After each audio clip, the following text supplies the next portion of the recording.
చివరి రకం ఏంటంటే అధిక ప్రసంగం. ఇది 2 గంటల పైనుంచి ఎంతసేపు అయినా ఉంటుంది. ఇటువైపు గనులైన సేవకులు, ఇటువైపు చక్కని విశ్వాసులు, మీ అందరి ముఖాలు చూస్తూ ఉంటే నేనైతే అధిక ప్రసంగమే చెప్పాలనుకుంటున్నా. ఖచ్చితంగా నన్ను సిలువేస్తారనుకుంటా. సో మాక్సిమం నేను ఒక రేడియో టీవీ మధ్యలో ఉన్నటువంటి సమయాన్ని తీసుకుని మీకు 4 మాటలు చెప్పి ముగించడానికి ఇష్టపడతాను. మంచిది. సంఘం యొక్క గొప్పతనాన్ని గురించి దైవజనులు మీరావాలన్న గారు చాలా చక్కగా మనకు తెలియజేశారు. మాట్లాడుతున్నప్పుడు నిజమే కదా, యేసుక్రీస్తు వారి స్వరక్తపు చేత కొనబడినది, ఆయన రక్తము యొక్క స్థాయి విలువ కలిగింది దేవుడు మనకిచ్చిన చర్చ్ ఆఫ్ గాడ్ అనేటువంటి సంఘం. గట్టిగా చప్పట్లు ప్రభుకు స్తోత్రించింది. మాకిచ్చిన ప్రతి సంఘం దాని విలువ ఏంటి అంటే యేసుక్రీస్తు వారి రక్తం యొక్క విలువ స్థాయితో సమానం. అయితే ఒక 3 మాటలు చెప్పనివ్వండి. సంఘము అనేది, జాగ్రత్తగా వినండి, సంఘము అనగా సకల దీవెనలకు ముఖద్వారము. నమ్మిన వారు స్తోత్రం చెప్పండి.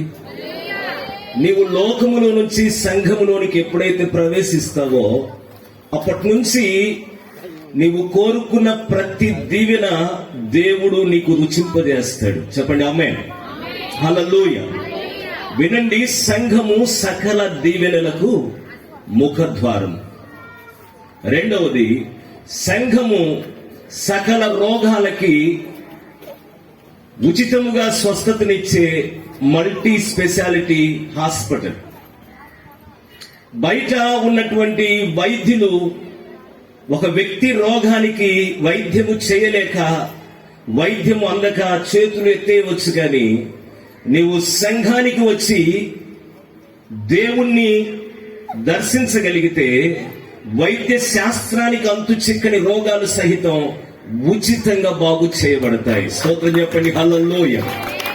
చివరిగా నన్ను చెప్పనివ్వండి, సంఘము అనేది సంతోషానికి, సమాధానానికి, సదాకాలము దేవునితో నిలవడానికి దేవుడు మనకిచ్చినటువంటి ఒక ఉన్నతమైన నిలయము. హల్లెలూయా.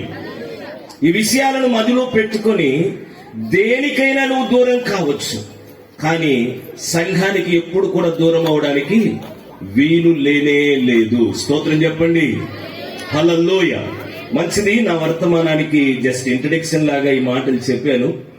నేను చెప్పే ఆ కొద్ది తలంపులని మీ ముందు పెట్టడానికి నా గురించి, నా కుటుంబము పరిచయ నేపథ్యం గురించి 2 మాటలు చెప్పనివ్వండి. మొట్టమొదటిసారి వచ్చాను కదా మీ పొదిలికి. ప్రియులరా, నా పేరు అగస్టిన్. దేవుని సేవలో క్రైస్ట్ చర్చ్ అనేటువంటి పరిచర్యకి సంఘ కాపురిగా నియమితున్నాయి కొనసాగుతున్నాను. మా స్వగ్రామము బేస్తవారిపేట. తెలుసా బేస్తవారిపేట ఎవరికైనా? రైట్. మా నాన్నగారు బెంజిమిన్ గారు, మా తల్లి గారి పేరు మేరమ్మ గారు. వారికి 4 సంతానం. మొదటి వాడిని నేను, నా తరువాత చెల్లెలుంది, ఇంకిద్దరు తమ్ముళ్ళు ఉన్నారు. ప్రియులరా, మా నాన్నగారు ఏఎంజీ అనేటువంటి ఒక మినిస్ట్రీలో బైబిల్ ట్రైనింగ్ చేసి అంతకు మునిపే రక్షణ పొందినప్పుడు ఒక సీనియర్ లారీ డ్రైవర్ గా ఉన్నారు. అయితే ఆ సేవ చేస్తున్నప్పుడు పిలిచి ఉచితంగా ఆర్టీసీ డ్రైవర్ గా ఉద్యోగం ఇచ్చారు. దాన్ని చేస్తూ, పరిచర్య చేస్తూ, నమ్మకమైన సాక్షిగా ఉంటూ 1989లో యాక్సిడెంట్ లో ఆయన నెల్లూరు దగ్గర ఆన్ డ్యూటీలో చనిపోవడం జరిగింది. అప్పటికి మేము 4 పుట్టాము. నేను 6వ తరగతి చదువుతున్నాను. మా తర్వాత చెల్లెలు, తర్వాత 2 తమ్ముళ్ళు. చివరివాడు 9వ నెల పుట్టి ఉయ్యాల ఊగుతుంటే టెలిగ్రామ్ వచ్చింది. మా నాన్న బ్రతికున్నంత వరకు లోకం గురించి నాకేమీ తెలియదు. లోకం ఇలా ఉంటదని తెలియదు. ఇల్లు, స్కూల్ ఇంతవరకు తెలుసు, చర్చి. అయితే నాన్న చనిపోయాక ఆయన చూపిన భక్తి ప్రభావము, నేర్పినటువంటి భక్తి ప్రభావం 1 సంవత్సరం పాటు నన్ను వెంటాడింది, భద్రపరిచింది. తర్వాత లోకముతో, లోక స్నేహాలతో నేను ముందుకు వెళ్ళుటను బట్టి అద్భుతంగా 8 2 సార్లు చదివాను. అప్పుడే మీకు అర్థమైపోయింది ఎలాంటి సిచ్యువేషన్ లో బ్రతికాను. అవన్నీ చెప్పడానికి వీల్లేదు, కానీ ఆ రోజుల్లోనే ఒక భయంకరమైనటువంటి జీవితాన్ని, దుర్భరమైన జీవితాన్ని, దాదాపుగా వారములో 7 రోజుల్లో 5 రోజులు మా తల్లి ఏడ్చేట్టుగా బ్రతికిన జీవితాన్ని నేను జీవించాను. అలాంటి టైంలో నా ఫ్రెండ్స్ బలవంత పెట్టారు. మా స్నేహితుడు మనోహర్ గారు ఇక్కడ మేబీ పిహెచ్డి మాస్టర్ గా చేస్తాడు, ఆక్స్ఫోర్డ్ అనుకుంటాను.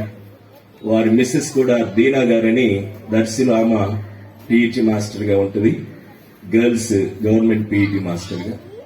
ఆ మనోహర్ గారికి పెళ్లిగా లేదు, అతను బలవంత పెట్టాడు, ఒకసారి మా చర్చికి రావచ్చు కదా అని. అప్పుడు నేను బైస్వర్పేటలో ఉన్న బాప్టిస్ట్ ఫీల్డ్ చర్చికి వెళ్ళడం ప్రారంభించాను. 1999లో నేను బాప్తిస్మం తీసుకున్నాను అక్కడే. తర్వాత ఒక 6 నెలలు పరలోకపు దేవదూతలాగా బ్రతికాను. నన్ను చూసిన వారందరూ వీడు మనిషేనా దేవదూత అన్నట్టుగా ఫీల్ అయ్యేవారు, అంత పరిశుద్ధంగా ఉన్నాను. తర్వాత మళ్ళీ పడిపోయాను 2002లో. అయితే 1999 తర్వాత మా నాన్నగారు యాక్సిడెంట్ లో చనిపోయారు కదండి. నేను మైనారిటీ తీరాను, మేజర్ అయ్యాను కనుక నాకు గిద్దలూరు డిపోలో ఆర్టీసీ మెకానిక్ గా ఉద్యోగం ఇచ్చారు. ఆ ఉద్యోగం చేస్తూ ఉండగా బ్రతుకేం మారలేదు గాని, గవర్నమెంట్ ఉద్యోగిగా చలామణి అవుతున్నాను గాని బ్రతుకు మాత్రం దుర్భరంగానే ఉంది.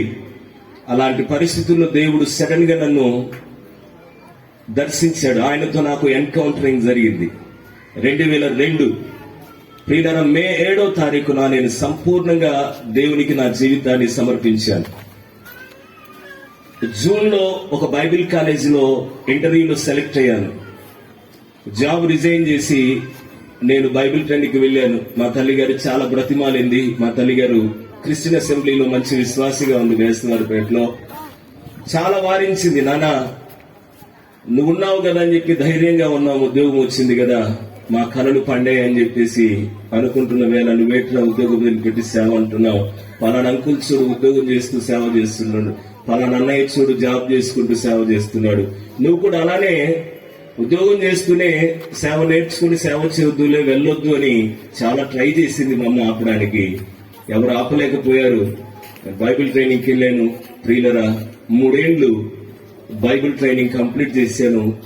అక్కడ నా సాక్ష్యము సంపూర్ణంగా వాక్యానికి దగ్గరగా ఉండేట్టుగా బ్రతికాను. ఆ తరువాత నా సాక్ష్యాన్ని చూసి బైబిల్ కాలేజీకి 1 year డీన్ గా అపాయింట్ చేశారు. అక్కడే ఉంచే ప్రయత్నంలో ఉన్నారు వాళ్ళు, నేను బాగా వర్క్ చేస్తున్నానని. అయితే 2006లో నాకు వివాహం నిశ్చయమైంది.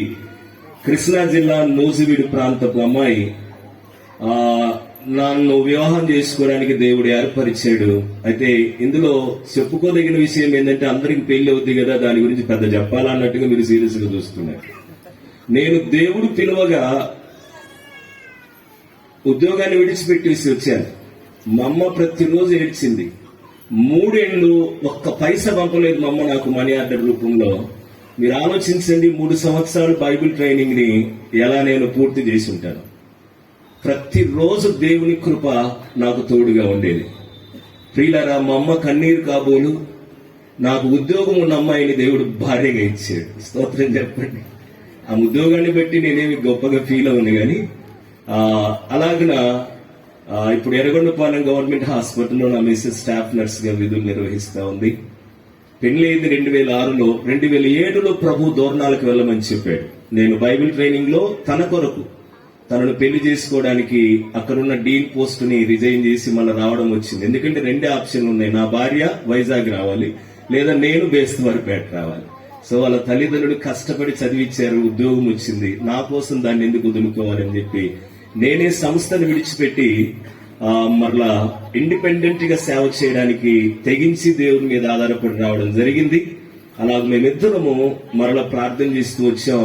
Where is our ministry place lord, మమ్మల్ని ఎక్కడికి తీసుకెళ్లాలనుకుంటున్నారు, ఇలా ఒంటరిగా ఉండలేకపోతున్నాను నేను అని ప్రభుని అడిగినప్పుడు దేవుడు దూరణాలకి వెళ్ళమని చెప్పాడు. దూరణాల అనేది ప్రకాశం జిల్లాలో ఒక పేరు అనేది నాకు తెలియదు. అప్పుడే వెళ్ళాను అడవుల్లోకి. 2007లో వెళ్ళాను చివరిలో. అప్పటి నుంచి ఇప్పటి వరకు కూడా దేవుడు చాలా అద్భుతంగా నన్ను వాడుకుంటూ వచ్చాడు. దేవుడు నాకు 2 అబ్బాయిలు ఇచ్చాడు.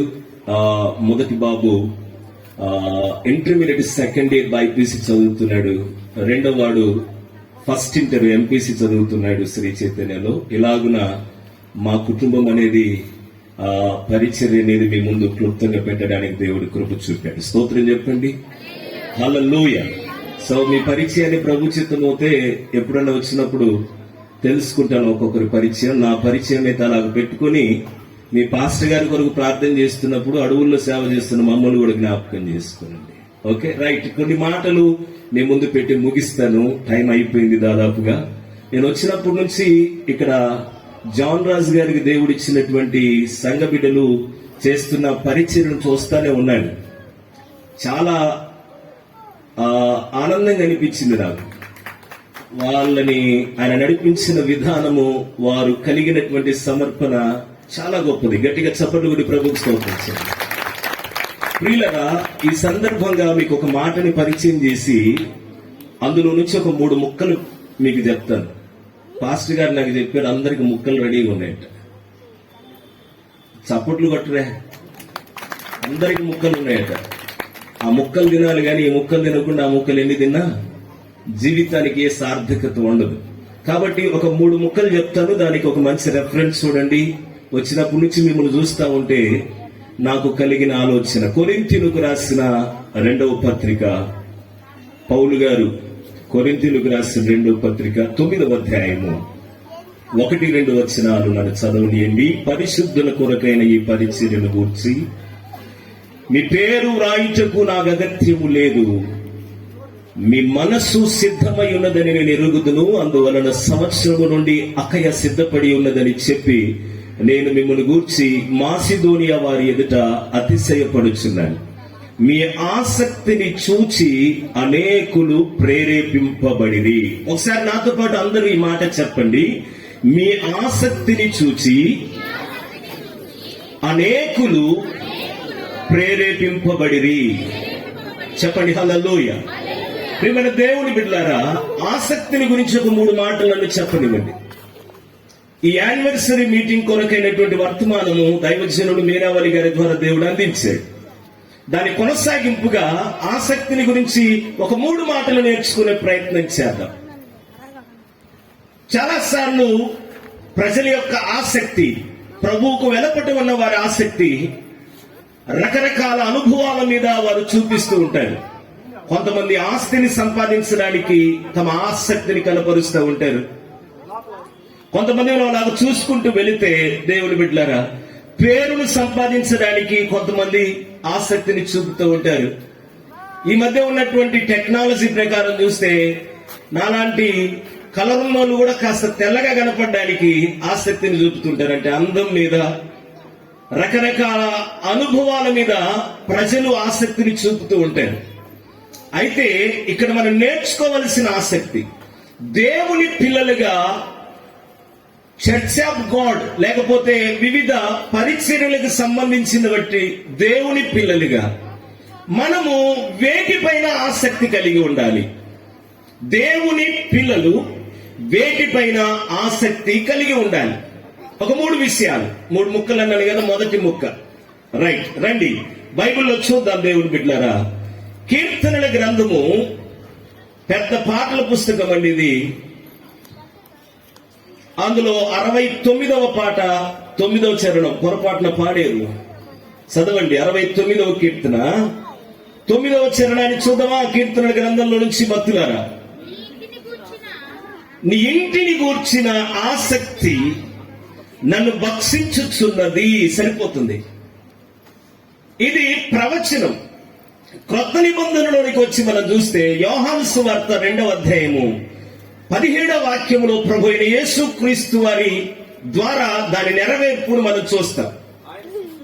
ఆయన శిష్యులు ఇంటిని గూర్చిన ఆసక్తి నన్ను భక్షించునని రాయబడినట్లు జ్ఞాపకము చేసుకొనిరి. ఇక్కడ దేవుని పిల్లలు వేటిపై ఆసక్తి కలిగి ఉండాలి అనే దాంట్లో మొదటి విషయం, దేవుని సంఘము విషయములో ఆసక్తి కలిగి ఉండాలి. గట్టిగా స్తోత్రం చెప్పండి. చెప్పండి హల్లెలూయా. చెప్పండి హల్లెలూయా. ప్రియులారా, జాగ్రత్తగా విందాం. మనం దేవుని పిల్లలుగా, దేవుని దాసులుగా మనము వేటిపైన ఆసక్తి కలిగి ఉండాలి ఈ చివరి దినాల్లో అంటే దేవుని సంఘము విషయంలో మనము ఆసక్తి కలిగి ఉండాలి. దేవుని ఇల్లు అంటే దేవుని సంఘము. సంఘం యొక్క గొప్పతనాన్ని గురించి దైవజనులు మీరావళి గారు చాలా చక్కగా మాట్లాడారు. ప్రియులరా, ప్రభు యేసుక్రీస్తు వారు తన రెండవ రాకడలో ఆయన వచ్చినప్పుడు, మధ్య ఆకాశమునకు వచ్చినప్పుడు, మనం కట్టుకున్నటువంటి పెద్ద పెద్ద మందిరాలు, సుందరమైన మందిరాలు ఇక్కడే ఉండిపోతాయి. కానీ సంఘము మాత్రమే ఎత్తబడుతుందన్న వాస్తవాన్ని మనం వింటున్నాం. స్తోత్రం చెప్పండి, హల్లెలూయా.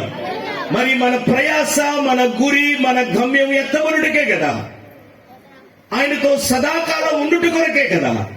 అలాంటప్పుడు మనము చూపవలసిన ఆసక్తి అంతా మొదట సంఘం విషయంలో ఉండాలి అన్నది మనం తప్పకుండా గ్రహించి కొనసాగాలి. దేవుని బిడ్డ యేసుక్రీస్తు వారు దేవుని ఇంటిని గురించిన ఆసక్తిని శిష్యులు చూసినప్పుడు ఆశ్చర్యపోయారు. ఏంటి, ఎప్పుడు చూడలేదు ఈయన యొక్క ముఖములో కోపం. ఆయన ఎప్పుడు దీనుడిగా, దయను చూపేవాడిగా ఉన్నాడే, ఇప్పుడేంటి విరుచుకుపడుతూ ఉన్నాడు. కొరడా తీసుకున్నాడు. అక్కడ కొరడా తీసుకొని వ్యాపారం చేస్తున్న వాళ్ళందరినీ కూడా దురుమాడాడు. దేవుని బిడ్డలారా, ఇవి చూసినప్పుడు శిష్యులకు ఆశ్చర్యం వేసి లేఖనము గుర్తుకొచ్చింది. దేవుని ఇంటిని గుర్చిన ఆసక్తి నన్ను భక్షించుచున్నది అని కీర్తనలో పలకబడిన ప్రవచనం ఆనాడు శిష్యులు జ్ఞాపకం చేసుకొని తరువాత ప్రభు అయిన యేసుక్రీస్తు వారు చూపిన ఆసక్తిని వారు గమనించాక వారు కూడా ప్రేరేపించబడ్డారట. వారు కూడా ప్రేరేపించబడి తర్వాత దినాల్లో సంఘం విషయంలో వారు కూడా ఆసక్తి కలిగి ముందుకు వెళ్ళారు. ఈరోజు చాలా మంది భక్తులు దేవుని ఇల్లు, సంఘం విషయంలో ఎంత ఆసక్తిని చూపుతున్నారనేది ప్రశ్న. తమ భౌతికమైన సొంత గృహాలు, ఇళ్ల మీద ఆసక్తి చూపుతున్నాయి. ఇల్లు ఇలా ఉండాలి, అలా ఉండాలి, ఈ స్థాయిలో ఉండాలి, ఈ డిజైన్ లో ఉండాలి, ఇంత సుందరంగా ఉండాలి, లోపల ఉన్నటువంటి వస్తు సామాగ్రి, ఎవ్రీథింగ్, ఏది తక్కువడానికి వీల్లేదండి. ఏది తక్కువైన రాజీ పడరు ఈరోజు భక్తులు. తమ ఇల్లు సూపర్ డూపర్ గా ఉండాలి. రైట్, దానికి నేనేమి అబ్జెక్షన్ చెప్పట్లేదు. అదే విధంగా దేవుడి ఇంటి విషయంలో నీకు ఆసక్తి ఉందా? దేవుని సంఘం విషయంలో నీవు ఎంత ఆసక్తి కలిగి ఉన్నావు దేవుని బిడ్డగా? పాత నిబంధన భక్తుడు దావీదు గారు మనకి రోల్ మోడల్ గా కనిపిస్తాడు. ఆయన మందిరం అనుకుందాం. పాత నిబంధనలో హైలైట్ ఏంటంటే మందిరం, క్రొత్త నిబంధనలో గొప్పది ఏంటంటే సంఘం. సరే, దాన్ని కూడా సంఘంగా చూస్తే సంఘము కూడుకోవడానికి ఒక మందిరం అవసరం అవుతే దాని విషయంలో దావీదు మనస్సు ఎంత గొప్పది అంటే, దినవృత్తాంతముల మొదటి గ్రంథంలోనికి వచ్చి మనం చూస్తే దేవుని బిడ్డలారా, దావీదు మనస్సు మనకు అర్థమవుతా ఉంది. 29వ అధ్యాయము 2-3 వచనాలు ఆయన అంటాడు, మందిరము మీద నాకున్న మక్కువ చేత, మన భాషలో ఇలాగంటే బాగుంటది, పిచ్చి. రాజైన దావీదుకి దేవుడితో గడపడం, సంఘానుభవం, మందిరానుభవం అంటే పిచ్చి. కట్టడానికి పిచ్చి, మక్కువ. ఆ కట్టే విషయంలో ఆయన చూపిన వైఖరి, ఆ తెగింపు ఇక ప్రపంచంలో ఎవరు కూడా చేయలేనిదిగా, అందరికీ ఒక ప్రేరణగా కనిపించేట్టుగా మనం చూస్తాం. దావీదు దేవుని మందిరం విషయంలో కలిగినటువంటి ఆసక్తి విషయం. ఇక తర్వాత అంటాడు, 23వ కీర్తన మనకు తెలుసు, ఆ చివరి వచనంలో, చిరకాలము నేను యెహోవా మందిరములో నివాసం ఉంటాను. ఎంత గొప్ప కమిట్మెంట్ అండి. 27వ కీర్తన 4వ వచనంలో అంటాడు, ఒక వరాన్ని అడగాలనుకుంటున్నాను అంటాడు. ఏం వరం అడుగుతాడు? ఒక రాజు. మీరు చెప్పండి, ఏం వరం అడుగుతాడు ఒక రాజు? ఒకసారి ముగ్గురు కూర్చొని, కాస్త దేవుని గురించి తెలిసిన వాళ్ళే సేవకులారు వినండి, దేవుని దగ్గర ఒక వరం అడగాలని చాలా ఆసక్తి చూపారట ముగ్గురు. సరే, వారి ఆసక్తిని బట్టి దేవుడు ప్రత్యక్షమై మొదటి వాడిని అడిగాడట, అరే బాబు, ఏం కావాలి నీకు వరం అంటే? అయ్యా, నాకేమొద్దయ్యా, మా ఊర్లో అందరు నన్ను కర్రోడు కర్రోడు కర్రోడు మసిబుగ్గని అంటా ఉన్నారు. ఈ రంగు చూస్తే అట్ అయిపోయింది, మరి నాకేమొద్దు కానీ కొంచెం నన్ను ఎర్రగా మార్చగా చాలా అన్నాడట.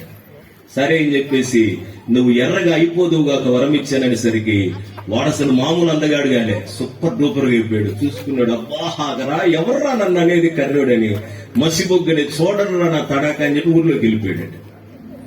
రెండో వాడిని అడిగాడు, బాబు నీకే వరం కావాలంటే వాడు అడుగుతున్నాడు, అయ్యా నన్ను అందరూ దరిద్రుడు, నిష్ఠ దరిద్రుడు, వీడు ఒక శాపము, ఎన్ని రకరకాలుగా అంటా ఉన్నారు, నేను ఏది పట్టుకున్నా కూడా నష్టమే జరుగుతుందని ఇలాంటి పేర్లు పెట్టారు, నాకు ఏమీ లేదయ్యా, కాబట్టి నాకేమొద్దుగా నన్ను ధనవంతుని చెయ్యాలన్నాడు. ప్రభువు నువ్వు ధనవంతుడు అయిపోదువుగా అన్నాడట. అంతే వాడు అప్పటికప్పుడు కుబేరుడు అయిపోయాడు, అంటే కోటీశ్వరుడు అయిపోయాడు. ఇక వెంటనే ఎవర్రా నన్ను అన్నది దరిద్రుడని, చూడండి రా నాకు కథ అని చెప్పి వాడు వెళ్ళిపోయాడు. ఇక మూడో వాడిని అడిగాడు, బాబు నీకేం వరం కావాలంటే, అయ్యా నువ్వు మహానుభావుడవు, సృష్టికర్తవు, నీ ముందు నేను పెద్ద పెద్ద వరాలు ఏం అడగట్లేదు కానీ నాకు ఒక చిన్న వరం ఉందంటే, అది అడగరా చెప్పు నేను తీరుస్తానంటే, నాకు ఏమొద్దు కానీ ఆ ముందు వాళ్ళిద్దరికి ఇచ్చారే వరాలు అవి వెనక్కి తీసుకుని చాలయ్యా అన్నాడు. ఎందుకురా అంటే వాడు కర్రోడిగా ఉన్నప్పుడు నాకు లోబడేవాడు, ఇప్పుడు నాకు లోబడ్డయ్యా. వీడు దరిద్రుడు ఉన్నప్పుడు నేను ఏం చెప్తే చేసేవాడు నా దగ్గర బిస్కెట్ల కోసం వాటి కోసం, ఇప్పుడు వాడి కాళ్ళ దగ్గరికి నేను వెళ్ళలేదు, నాకేమొద్దా రెండు నీకు తీసుకొచ్చా. దావీదు ఇలాంటి వరాలేమి అడగలే. స్తోత్రం చెప్పండి. నేను యెహోవా యొద్ద ఒక వరం అడగవలచున్నాను. ఏంటంటే అక్కడ అంటాడు 27:4, నా దేవుని సన్నిధిలో చిరకాలము, జీవిత కాలమంతా ఆయన వాక్యాన్ని వింటూ ఆరాధన చేస్తూ ప్రార్థనలు గడపడానికి ఇది నాకు వరముగా ప్రసాదించు అని అడగడానికి నేను తెగిస్తున్నాను. చప్పటి ప్రభుకు స్తోత్రం చెల్లి. దావీదు దేవుని సంఘము విషయంలో అంత ఆసక్తి కనపరిచాడండి. అందుకనే దావీదు యొక్క ఆసక్తి నాటికి నేటికి మరెప్పటికీ కూడా అది అనేకులకు ప్రేరణ ఇచ్చేదిగా ఉంది. నబిన వారి స్తోత్రం చెప్పండి. పౌలు గారు అంటాడు, మీ ఆసక్తిని చూసి అనేకులు ప్రేరేపించబడి. చర్చ్ ఆఫ్ గాడ్ లో ఉన్నటువంటి బిడ్డలు జాగ్రత్త వినండి. పరిశుద్ధ సంఘమా, సంఘం విషయంలో మీరు కలిగిన ఆసక్తి, అక్కడ ఎన్ని సిద్ధపరుస్తా ఉంటే నాకు చాలా ఆనందం అనిపించింది. మీ ఆసక్తి ఇతర సంఘాలను సహితం మా సంఘములో మేము ఇలాగ పని చేయాలి, సంఘం విషయంలో మా మనస్సు ఇలా ఉండాలి, మా వైఖరి, మా విధానాలు ఇలా ఉండాలని ప్రేరేపించేదిగా ఉండాలి. చెప్పండి హల్లెలూయా. మొదటిగా దేవుని సంఘం విషయంలో ఆసక్తి కలిగి ఉండాలి ఎప్పటికీ దేవుని పిల్లలు. రెండవది చదవండి ఈ మాట, అదే కొరింథీయులకు రాసిన మొదటి పత్రికకి రండి. మొదటి పత్రిక 15వ అధ్యాయం దాదాపుగా చివరి వచనం 58వ వచనాన్ని చూద్దాం. 58వ వచనాన్ని చూద్దాం దేవుని బిడ్డలారా. అక్కడ ఏముందంటే, కాగా నా ప్రియ సహోదరులారా, మీ ప్రయాసము ప్రభువునందు వ్యర్థము కాదని ఎరిగి స్త్రీలను కదలని వారును ప్రభువు కార్యాభివృద్ధి యందు ఎప్పటికీ ఆసక్తులునయుండుడి. స్తోత్రం చెప్పండి. కార్యము అనగా పని, పని అనగా సేవ. వినండి, దేవుని పిల్లలు, దేవుని పరిచారకులు కలిగి ఉండాల్సిన ఆసక్తి విషయంలో రెండవది ఏంటంటే దేవుని సేవ విషయంలో ఆసక్తిని కనపరించాలి. స్తోత్రం చెప్పండి. మొదటిగా దేవుని సంఘం విషయంలో ఆసక్తి కలిగి ఉండాలి. రెండవది దేవుని సేవ విషయంలో ఆసక్తి కలిగి ఉండాలి. ఈరోజు మన చుట్టూ ఉన్న సమాజం ఎలాంటి పరిస్థితులు గుండా వెళ్తుందో మనకు తెలుసు. సామెతల గ్రంథంలో ప్రభు ఒక మాట చెప్తాడు. ఆయన నమ్మి వెంబడిస్తున్న బిడ్డలందరికీ ఒక బాధ్యతను గుర్తు చేస్తాడు. 24వ అధ్యాయం 11వ వచనంలో సామెతల గ్రంథము 24వ అధ్యాయం ఇలాంటి రెఫరెన్స్ తప్పకుండా చదివి ముందుకు వెళ్తే బాగుంటది అని సేవకునిగా నేను కోరుతున్నాను. 24:11 చూడండి ఒకసారి. చావునకై పట్టబడిన వారిని నీవు తప్పించుము, నాశనమందు పడుటకు జోగుచున్న వారిని నీవు రక్షింపు. సమాజంలో చాలా మంది ఎలా ఉన్నారట, చావునకై పట్టబడ్డారు, నాశనమందు నరకానికి పడే విధంగా జోగుచున్నారు, కొట్టుమిట్టాడుతున్నారు. రకరకాల పాపాల చేత వారి జీవితాలు అగమ్య గోచరంగా మారిపోయాయి, అతలాకుతలమైపోతా ఉన్నాయి, నెమ్మది లేకుండా బతుకుతున్నారు. ఇలాంటి విషయంలో సంఘము సంఘంలో ఉన్న అనుభవాలు నేర్చుకున్న నీవు ఏం చేయాలంటే సేవ విషయంలో కూడా ఆసక్తి కలిగి ఉండాలి. నీ వంతుగా నీవు కొందరినైనా నాశనము నుంచి తప్పించడానికి, చావు నుండి జీవములోనికి దాటింపబడ్డానికి ఆసక్తి కలిగి ఉండాలి. చెప్పండి హల్లెలూయా, హల్లెలూయా. ఇలాంటి సువార్త పరిచర్యలు జరుగుతున్నప్పుడు దేవుని పని నిమిత్తము ఏదైనా సంఘము ఒక కార్యాన్ని తలపెట్టినప్పుడు సంఘములో ఒక సభ్యుడిగా సభ్యురాలిగా ఉన్న నీవు దేవుని బిడ్డ ఆసక్తి కనపరచాలి.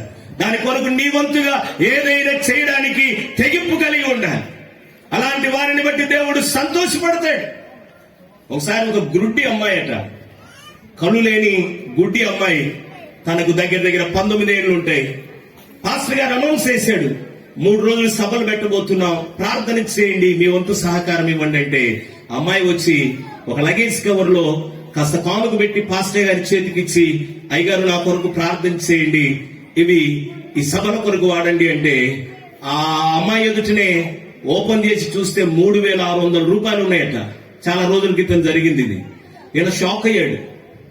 నాకెవరు ఇంత డబ్బు ఇవ్వలేదు ఒక్కసారిగా, ఏదో 200, 150, 50 ఇచ్చేవాళ్ళు, ఈ అమ్మాయి ఏంది ఇంత తీసుకొచ్చింది, ఇంట్లో ఏమైనా బలవంతంగా తీసుకొని వచ్చి ఇచ్చిందేమని డౌట్ పడుతూ, ఆ బిడ్డ ఏమనుకోవద్దు, ఈ డబ్బులు ఎక్కడి అమ్మా అని అడిగాడు తెలివిగా.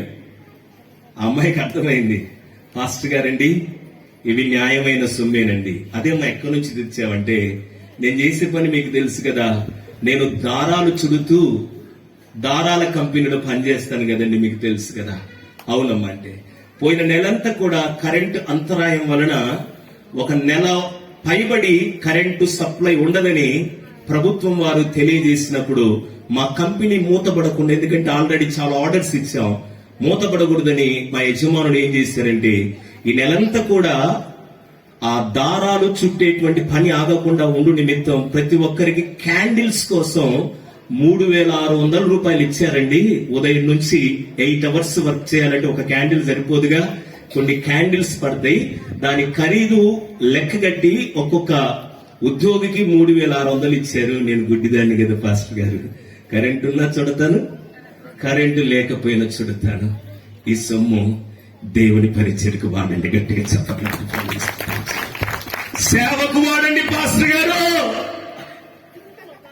సేవ విషయంలో ఆ చిన్నదాని ఆసక్తి ఎంత గొప్పదో చూడండి. అర్థమవుతుందా? నేను విన్నప్పుడు ఆశ్చర్యపోయాను, నేనే సిగ్గుపడ్డాను. ఒక ఆమె ముంబైలో చేపలు అమ్ముతూ, వీధుల్లో చేపలు అమ్ముతూ 800 మందిని చర్చకి తీసుకొచ్చిందట. గట్టిగా చప్పట్లు కొడి ప్రభు స్తోత్రం చెల్లి. అర్థమైందా? చేపలు పక్కెలో బురద బట్టలు. అయ్యానా మీ ఊర్లో ఉన్నాయి ఆ చేపలు? ఉన్నాయి. దేవుడికి వందనాలు.